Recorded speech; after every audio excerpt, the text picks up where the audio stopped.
The worst pain isn't the burning in your spine or the fire in your legs. It's the sound of your own daughter's voice screaming that you're faking it all for attention, while you're dragging yourself across the floor like an animal. It's waking up and realizing your wheelchair is gone, not stolen by some stranger breaking in during the night, but sold by your own child for $250. It's the moment she looks you dead in the eyes and says, "You don't need it anyway, Mom. Stop playing victim." That's when I knew. That's when I understood I wasn't safe in my own home anymore. That's when I crawled to the phone and made the call that turned my daughter's face white with terror. This is what happened. My name is Elena Hayes. I'm 53 years old, and 5 years ago, my entire life changed in the time it takes to blink. I wasn't always disabled. I used to run marathons. I taught yoga classes on Saturday mornings. I hiked mountains and danced at weddings and never once thought about what it meant to simply stand up. Then came a rainy Tuesday evening, a distracted driver checking his phone, and the sickening crunch of metal that rewrote everything I thought I knew about my future. The impact crushed 2 vertebrae in my lower spine. The nerve damage was catastrophic, irreversible. 8 surgeries. 2 years of physical therapy that left me sobbing into my pillow at night. And finally, the words no one wants to hear. "You'll never walk normally again, Mrs. Hayes." Some days, I can manage a few shaky steps with a walker, my legs screaming in protest. Most days, I need my wheelchair. It's not a choice. It's not something I can overcome with positive thinking or determination. It's my reality, and I've learned to accept it. But learning to accept it and having someone else dismiss it as fake, those are 2 very different kinds of pain. Vanessa was 26 when the accident happened. My daughter, my only child, the person I'd poured my entire life into after her father walked out on us when she was 12. I worked 2 jobs to put her through college. I wore the same coat for 6 winters so she could have new clothes. I gave up a promotion that required relocation because she'd begged me not to make her change schools. She was everything to me. And I genuinely believed I was everything to her, too. I was wrong. When the accident first happened, Vanessa seemed like the daughter I'd always known. She called from her marketing job in Portland, her voice thick with tears, promising she'd come visit soon. Those first 6 months, she came twice, stayed a few days each time. But I noticed something during those visits. The way she'd check her watch when I talked too long about my physical therapy, the way she'd disappear into her phone when I needed help reaching something, the tiny sighs that she thought I couldn't hear. I made excuses for her. She's processing this. She's scared. She's busy with her career. That's what mothers do. We protect our children even when the evidence starts piling up that maybe they don't deserve it. The calls became shorter. The visits stopped altogether. Then 2 years ago, she lost her job. She called me sobbing at 2 a.m, saying she was going to be evicted, that she had nowhere to go. I didn't hesitate. "Come home," I told her. "Move in with me. We'll figure it out together." The insurance settlement from my accident meant my house was paid off and I had enough to live comfortably. I thought having her close would fix what felt broken between us. I thought this was our second chance. God, I was naive. The first month was almost normal. Vanessa helped with groceries, drove me to doctor's appointments, even cooked dinner a few times. I let myself believe we were healing, that my daughter was back. Then the comments started. Little cuts disguised as jokes. "Must be nice to just sit around reading all day," she'd say when she caught me with a book. "Some of us actually have to work for a living," she'd mutter when I asked if she could help me reach the detergent on the top shelf. Each comment was small enough to dismiss individually, but together they formed a pattern I couldn't ignore. The truth started becoming clear. Vanessa wasn't job hunting seriously. She'd sleep until noon, scroll through social media for hours, go out with friends while I figured out how to manage everything alone. She treated my home like a free hotel, and me like an inconvenience she occasionally had to tolerate. When I gently suggested she might want to create a more structured job search schedule, she exploded. "You don't understand anything about the modern job market, and it's hard to focus when I have to take care of you constantly." Take care of me? I cooked my own meals when I could reach the stove safely. I managed all my medications. I handled my own personal care. Yes, I needed help with some things, high shelves, heavy items, getting in and out of the car, but I never asked for anything I could do myself. Her words felt like a slap, but this was my daughter. I loved her, so I apologized. I actually apologized for being disabled. That moment haunts me now, the moment I accepted blame for something that was never my fault. Everything got worse 8 months ago when Brad entered the picture. Vanessa met him on some dating app, and within a week he was practically living at my house.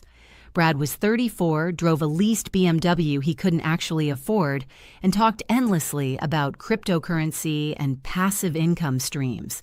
He'd never held a real job as far as I could tell, but he had opinions about everything, especially about me. The way he looked at me made my skin crawl, like I wasn't even a person, just an obstacle in his path to free rent and easy living. I finally worked up the courage to ask Vanessa if Brad could maybe limit his visits. Her response was volcanic. "You've never liked anyone I've dated. You're just jealous because I have someone and you're alone."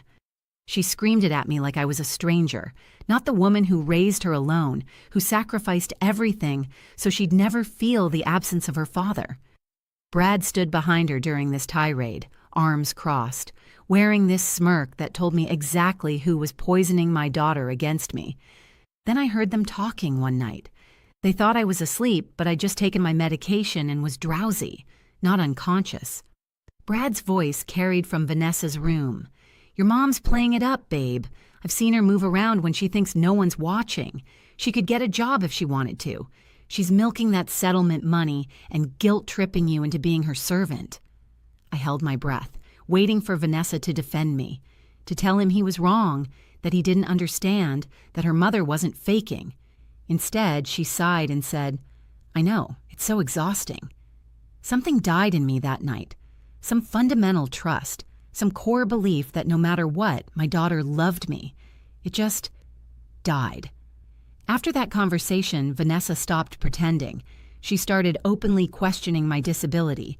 She'd put items I needed on the highest shelves, then act annoyed when I asked for help. "Can't you just stand up for 2 seconds?" she'd snap. She'd make plans without telling me, taking the car when I had medical appointments scheduled. Once, she moved my wheelchair into the garage overnight, claiming she needed the space in the living room for some exercise routine she never actually did. The next morning, I woke up trapped in my bed, calling for her, panicking as minutes ticked by with no response. When she finally came, 20 minutes later, reeking of cigarettes, she found me clinging to my walker, having painfully maneuvered myself out of bed. "See," she said, that cruel smile on her lips, "you're stronger than you pretend to be. You got yourself up just fine." I wanted to scream at her, to tell her that those 20 minutes of terror and pain proved nothing except that desperation can push you past your limits. But I didn't. I was afraid. Afraid of making things worse. Afraid of pushing her away completely. Afraid of being completely alone. I started documenting everything in a journal I hid in my nightstand. Every incident, every cruel comment, every dollar I gave her for job interview clothes that she never wore to any interview. I kept my important papers, my medication, some emergency cash in a lockbox under my bed. Some instinct was screaming at me to prepare, to protect myself. I didn't know what was coming, but I knew something was. 3 weeks ago, Brad moved in permanently. No discussion, no asking. He just showed up with boxes and announced he'd given up his apartment. "Makes more financial sense," he said, walking through my house like he owned it. That night, I heard them fighting in Vanessa's room. Brad's crypto investments had crashed spectacularly. He was in serious debt, and Vanessa had lent him money, my money, thousands of dollars I'd given her for networking expenses and career coaching and various other lies. The pit in my stomach grew deeper. How much of my settlement had already disappeared into his schemes? The next few days felt apocalyptic. Brad and Vanessa would stop mid-conversation when I wheeled into a room. They'd exchange looks loaded with meaning I couldn't decipher but knew was about me. I started locking my bedroom door at night. The atmosphere in my own home felt predatory, dangerous. I was prey living with hunters who were deciding when to strike. Then came that Tuesday morning. I'd taken my strong pain medication the night before, the kind that helps me sleep through the nerve pain that feels like lightning bolts firing through my dead legs. I woke around 9, foggy and disoriented. I needed the bathroom urgently. I reached for my wheelchair. My hand grabbed air. I blinked, thinking I was confused that the medication was affecting my perception. I looked around. My wheelchair was gone. "Vanessa," I called out. Silence. "Vanessa!" Nothing. The house had that particular quality of emptiness that told me I was alone. Panic flooded my system, sharp and cold. Using the bed frame, I lowered myself to the floor, every muscle shaking. Then I began the most humiliating journey of my life, dragging myself across my bedroom floor toward the bathroom. Each pull forward sent fire through my lower back. My arms burned, my useless legs dragged behind me like dead weight. 15 minutes to cross 20 feet. 15 minutes of being reduced to something less than human in my own home. After using the bathroom, another humiliation I won't describe, I dragged myself toward the living room. Maybe the wheelchair was there. Maybe there was some explanation. There wasn't. But I found something else on the coffee table, a business card. Quick cash medical equipment buyers, and underneath it a receipt, dated that morning, 6 a.m. One lightly used medical wheelchair, $250. $250. My custom $8,000 wheelchair, fitted specifically to my body, sold for the price of a cheap laptop while I slept medicated and helpless in my bed. I heard the front door around 11. Laughter. Shopping bags rustling. Vanessa and Brad walked in carrying bags from expensive stores, holding fancy coffee drinks, completely carefree. They stopped dead when they saw me on the living room floor. "Mom, what are you doing down there?" Vanessa's voice held irritation, not concern, like I was deliberately inconveniencing her by being disabled on my own floor. I held up the receipt, my hand shaking. "Where is my wheelchair, Vanessa?" I watched her face carefully. I saw her calculating, deciding whether to lie. She chose defiance. Brad needed cash for an investment opportunity that couldn't wait. "It's fine, Mom. You don't actually need it as much as you pretend to." The words hung between us, final, irreversible. "You sold my wheelchair," I said slowly, trying to make sense of the impossibility of what she'd done. "While I was asleep. You watched me take my medication. You waited until you knew I'd be unconscious, and then you sold the one thing that gives me independence." "You're being so dramatic," she snapped. "You can use your walker, or you can get around without anything. I've seen you move just fine when you feel like it." Something inside me didn't just break. It shattered, atomized, became irretrievable.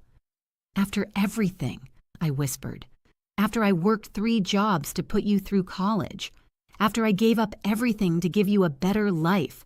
After I let you live here rent-free for 2 years. This is how you repay me?" "Repay you?" Vanessa's voice went shrill, ugly. "You've held that over my head my entire life. I sacrificed so much, Vanessa. I gave up everything, Vanessa." "Well, I didn't ask to be born. I didn't ask you to be a martyr. And I'm not spending the rest of my life as your caretaker because you're faking a disability for attention." There it was. The accusation I'd felt building for months, finally spoken out loud. "Faking," I repeated. "You think I'm faking?" Brad stepped forward then, emboldened. "Come on, Elena. We've both seen you stand up to reach things when you think no one's looking. You're milking this for the settlement money and the sympathy. Time to stop playing victim and take responsibility for your life." The rage that filled me was clarifying, pure. These 2 parasites standing in my house, eating my food, spending my money, were telling me my pain was theater. My disability was manipulation. My entire reality was a lie. "Get out," I said, my voice deadly calm. "Both of you, get out of my house right now." Vanessa actually laughed.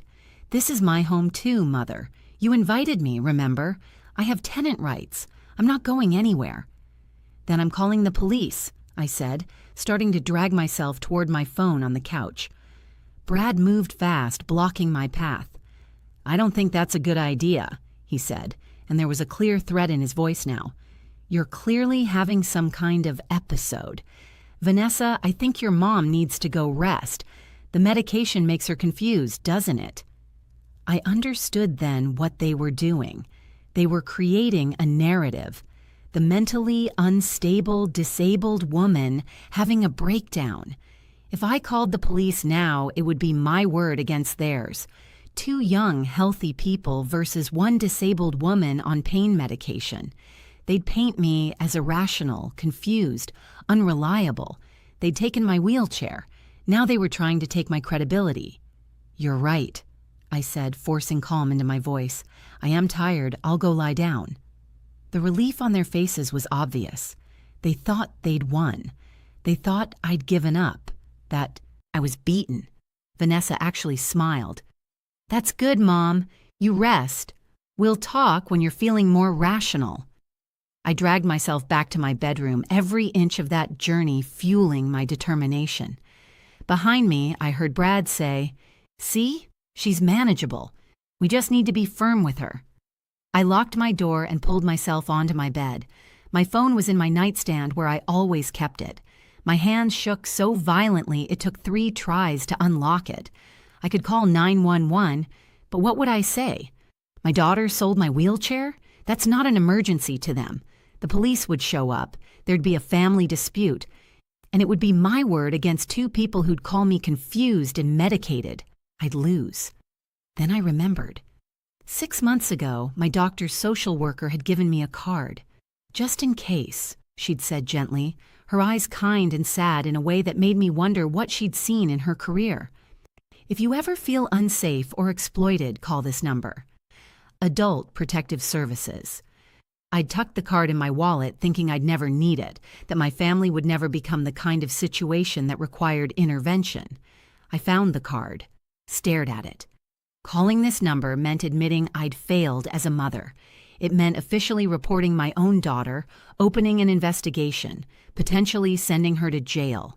It meant accepting that the child I'd raised, loved, and sacrificed for was capable of cruelty I couldn't have imagined. But what choice did I have? Stay here and wait for things to escalate? Wonder what they'd sell next. My emergency medical alert system. My prescription medications. How long before the financial exploitation turned into physical danger? My finger hovered over the call button. This was the moment. The point of no return. I pressed it. A woman answered immediately. "Adult Protective Services. This is Margaret speaking." My voice cracked. "My name is Elena Hayes.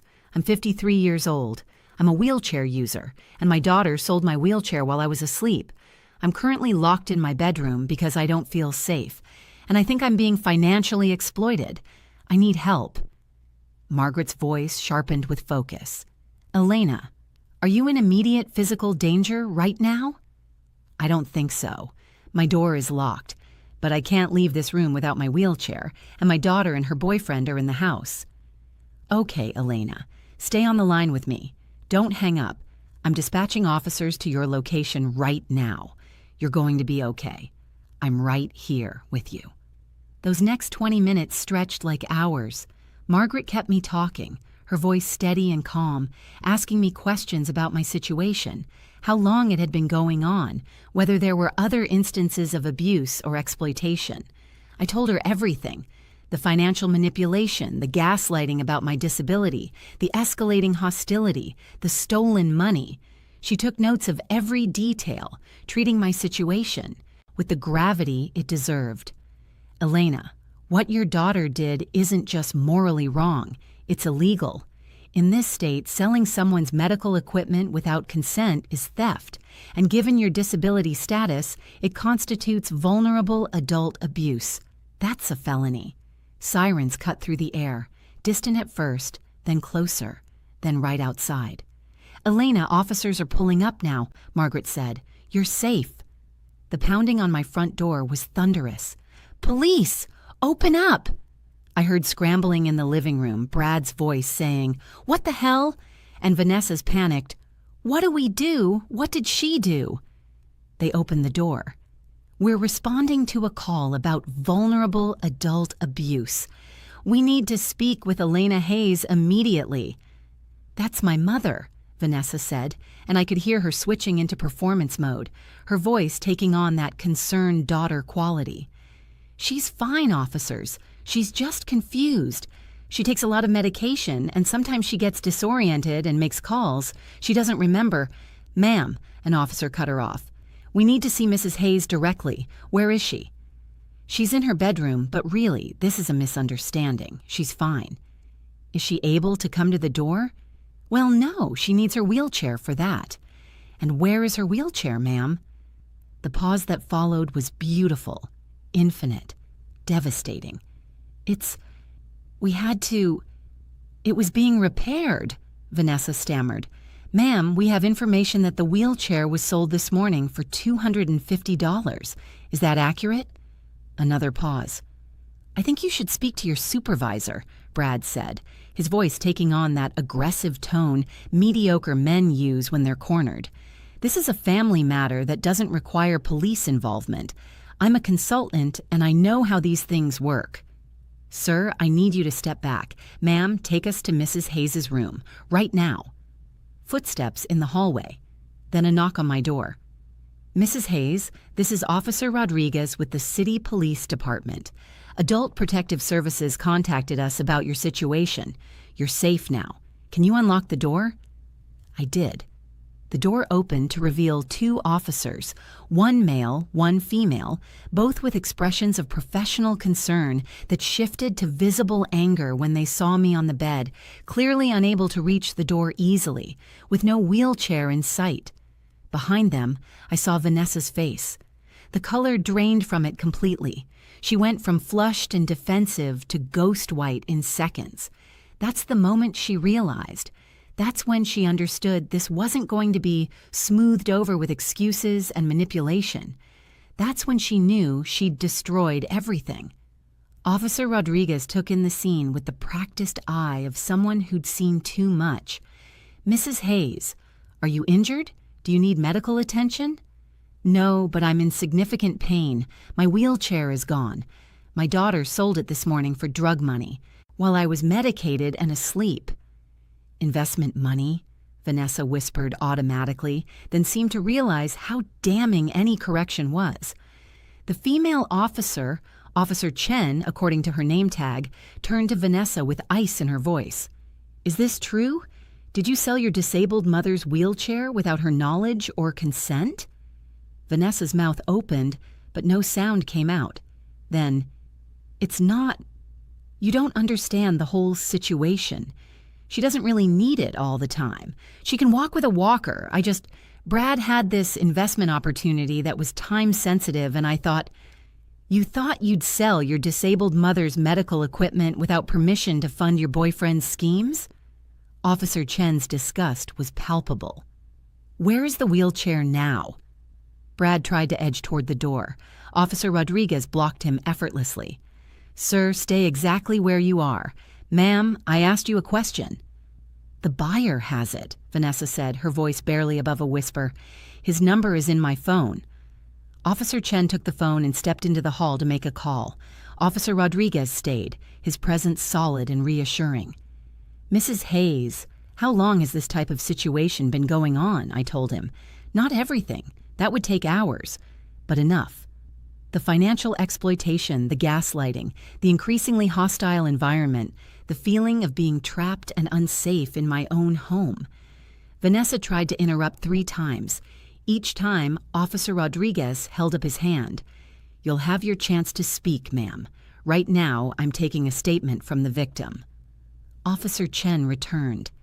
"The buyer still has the wheelchair. He's bringing it to the station right now. He's horrified and wants to cooperate fully." She turned back to Vanessa, and her expression was granite. "Ma'am, You need to understand something.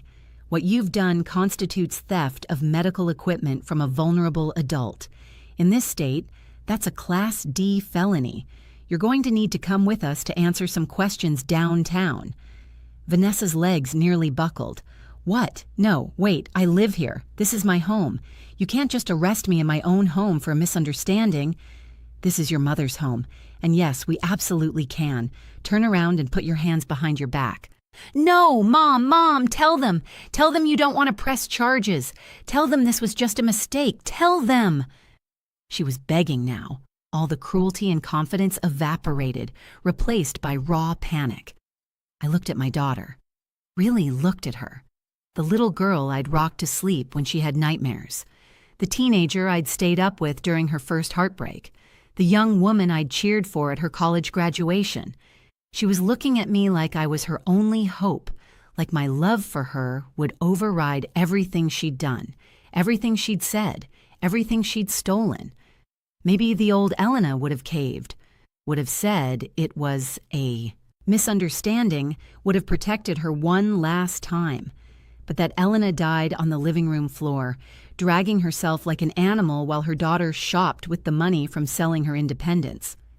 "Officer Chen," I said, my voice clear and steady, "I want to press full charges for the theft, for the financial exploitation, for everything."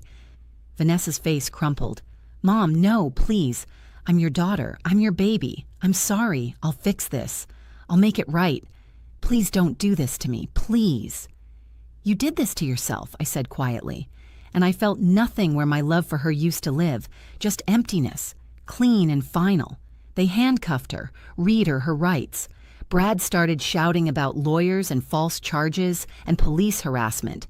Officer Rodriguez shut him down immediately. "Sir, you have the right to remain silent. I strongly suggest you use it. If you interfere with this arrest, you'll be joining her in the patrol car." A social worker arrived 30 minutes later. Patricia was her name, and she radiated competence and kindness in equal measure. She explained everything that would happen next: the investigation, the court proceedings, the protective order. She arranged for a temporary wheelchair from medical supply. She asked if I had anywhere else to stay, any other family. "No," I said. "It's just been me and Vanessa." "Not anymore," Patricia said gently. "You have a whole system now, and we're going to make sure you're safe and that this never happens again." The investigation moved quickly. Adult Protective Services was thorough. They subpoenaed my bank records and discovered that over the past 18 months, Vanessa had stolen $43,000 from me. Forged checks, unauthorized transfers, cash withdrawals with lies attached to each one, every job interview outfit, every networking event, every career coach consultation had been fiction. The money had funded Brad's crypto schemes, expensive restaurants, designer clothes, a lifestyle they'd built on my disability settlement. The district attorney filed multiple felony charges: theft of medical equipment, financial exploitation of a vulnerable adult, forgery, fraud. Brad was charged as an accessory. Text messages showed he'd encouraged Vanessa, had helped her rationalize the theft, had actively participated in the gaslighting. The prosecution built an airtight case.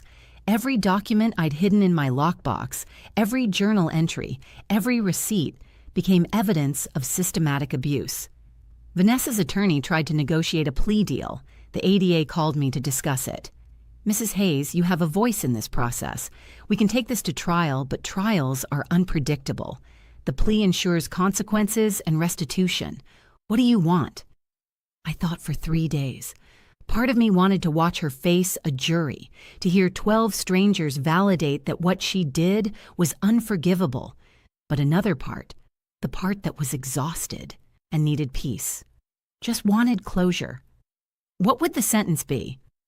18 months in county jail, 5 years probation, full restitution plus damages, mandatory counseling, and a permanent record showing she abused a vulnerable adult. I accepted it. Not because I forgave her, but because I needed to move forward with my life. She pleaded guilty 2 weeks later. I was there, in my wheelchair in the front row. She looked at me once, tears streaming, mouthing, I'm sorry." I looked away. Some things can't be fixed with apologies. The house felt different after her room was cleared out. Emptier, yes, but also cleaner, lighter. Like an infection had been removed and fresh air could finally circulate. Patricia connected me with a support group for family abuse survivors. I met others with similar stories. Children who'd stolen from elderly parents, siblings who'd exploited disabled family members, people who'd been systematically dismantled by those who claimed to love them. We weren't alone. That realization was its own form of medicine. The restitution came through gradually. I used some of it to hire Marie, a home care assistant who treated me with respect and never once questioned my needs or my reality. She helped me understand that accepting help wasn't weakness. It was self-preservation. I started therapy with Dr. Okonkwo, who specialized in family trauma. "You didn't fail as a mother," she told me in our third session. "You gave your daughter every tool to be a good person. She chose differently. That's on her, not you." The guilt didn't vanish overnight, but slowly I started believing her. My wheelchair was returned 3 days after it was sold. The buyer delivered it personally, refusing any compensation. "I have a disabled sister," he said. "If someone did this to her, I'd want to help make it right." There are still good people. I had to keep reminding myself of that truth. Vanessa served 14 months. She was released early for good behavior. I received notification, as was my right as the victim. She was prohibited from contacting me during her probation. 6 months after her release, a letter came through her attorney. She wanted to meet, to apologize, to make amends beyond the money. The letter claimed she'd been in therapy, that she understood now, that she'd changed. I held that letter for 2 weeks, reading it obsessively, trying to determine if the remorse was genuine or just another manipulation. Dr. Okonkwo asked me the right question. "What do you want, Elena? Not what you think you should want. What do you actually want?" I wanted peace. I wanted to move forward without her weight on my shoulders. I realized I didn't need to see her to get closure. I wrote back through the attorney, short and clear. "I acknowledge your apology. I hope you've changed, but I'm not ready to see you and I may never be. I need distance to heal. Please respect that and don't contact me again." It felt cruel writing it. It felt necessary sending it. It felt right when it was done. Today, I'm okay. Not perfect, not completely healed, but okay. My life looks nothing like I imagined. I'm 53, disabled, and estranged from my only child. But I'm also stronger than I've ever been. I know my worth now. I know my disability doesn't diminish me, that needing help doesn't make me a burden, that trust broken by cruelty doesn't make me foolish. I volunteer with Adult Protective Services now, sharing my story with others who need to hear it. I help people recognize the signs before it's too late. Dozens have told me they found the courage to call for help because I did first. People ask if I regret making that call, if I wish I'd kept it in the family, given her another chance. My answer never changes. That phone call saved my life, not in a dramatic, immediate way, but in the way that matters most. It saved my dignity. It saved my future. It reminded me I deserved protection and justice, even at the cost of a relationship I'd treasured. Some people say that's cold, that blood is thicker than water, that you should always forgive family. But here's what I learned. Family isn't defined by DNA. It's defined by love, respect, and basic human decency. By that measure, Vanessa stopped being my family long before that Tuesday morning. The people who showed up afterward, Patricia, Dr. Okonkwo, Marie, my support group, even the stranger who returned my wheelchair, they became my family instead. Would I take Vanessa back if she truly changed? I don't know. That's not a question I need to answer today. Maybe not ever. What I do know, I will never again sacrifice myself to keep someone else comfortable. I will never again accept cruelty disguised as love. And I will never again question whether my pain is legitimate or my needs are real. I crawled across my floor because I had no other choice. I made it to that phone because I refused to give up. And I'm still here, still fighting, still living my life on my terms. That's not a tragedy. That's a victory. If you're watching this and someone is exploiting you, abusing you, making you question reality, please hear me. You deserve better. You deserve safety. You deserve justice. Make the call. Reach out. Save yourself. If I could do it from my bedroom floor with no wheelchair and no guarantees, you can too. You're stronger than you know. There are people waiting to help. You just have to let them. That's my story. That's the truth. And I'm finally free.